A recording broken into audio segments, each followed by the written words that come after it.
my name is Barbs. Today we will be going over chair.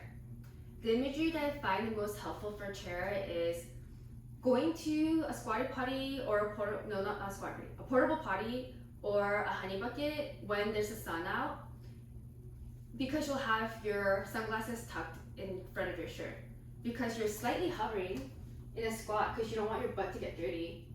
But if your chest isn't lifted, your sunglasses is gonna fall into the grime. And I'm a germaphobe, so that might give me PTSD. So I want to keep my chest lifted while I'm hovering.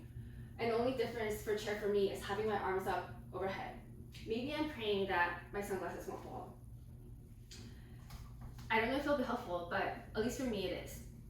The priorities for chair are: 1, there's a side internal rotation and you need adduction strength, as well as ankle flexibility. For me, my ankles are terrible, so that's usually the limiting factor. 2, there is a slight micro back bend when you're in chair to keep your chest lifted. And 3, there's upper body shoulder strength, flexibility, and mobility to have your arms up overhead in a clapping prayer hands. You can also have your arms parallel if you want to. So one of the best poses I feel like that helps in preparing for chair is down dog. It has a lot of the elements of chair, but you're facing the mat. So prioritize a straight line from your hands to your sacrum. Bend your knees as much as you need and work on straightening out your hamstrings as a second priority. Make sure that your elbows are pointed towards the back and your middle finger is pointing towards the front. So this way you're in a slight external rotation.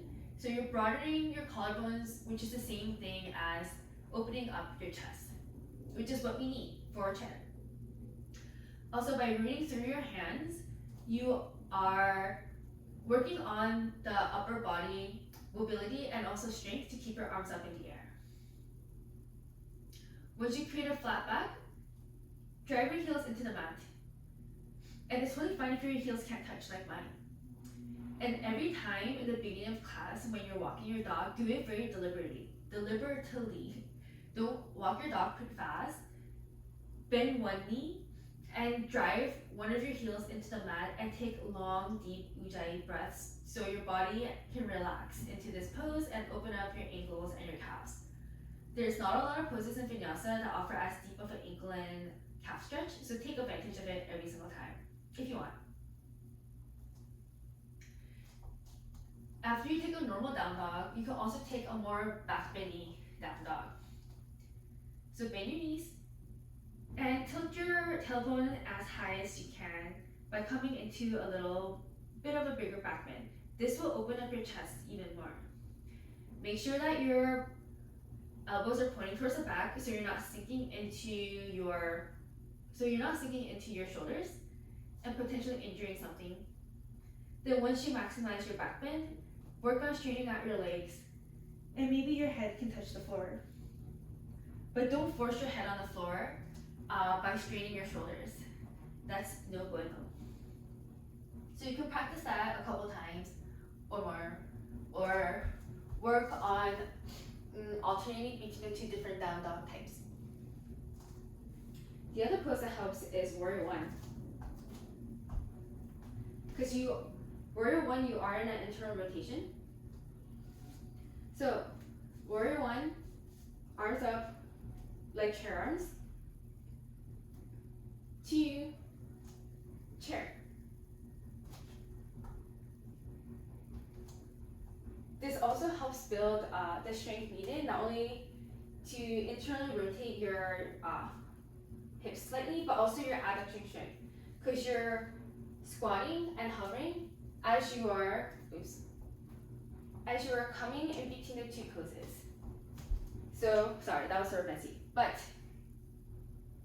working on that transition can also help you get into a deeper chair, because you're almost completely in the same pose, but while you're flowing between the 2, you're engaging certain muscles more than the other.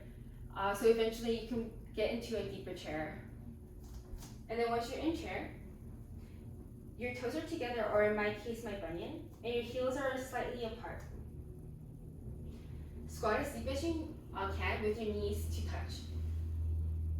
I imagine that I'm pulling for $100 bills with my knee to activate my inner thighs and to get my knees into slight internal rotation. Your chest is lifted, arms are up above. Once I'm in chair, I find a slight tuck of the tailbone to lift my chest up even more and to open up my chest. And your gaze is up above at your hands. So that was it for chair. Let me know if this, not squatty potty, porta-potty imagery helps. Just curious, because it definitely does for me, but everyone's very different. Thank you for watching.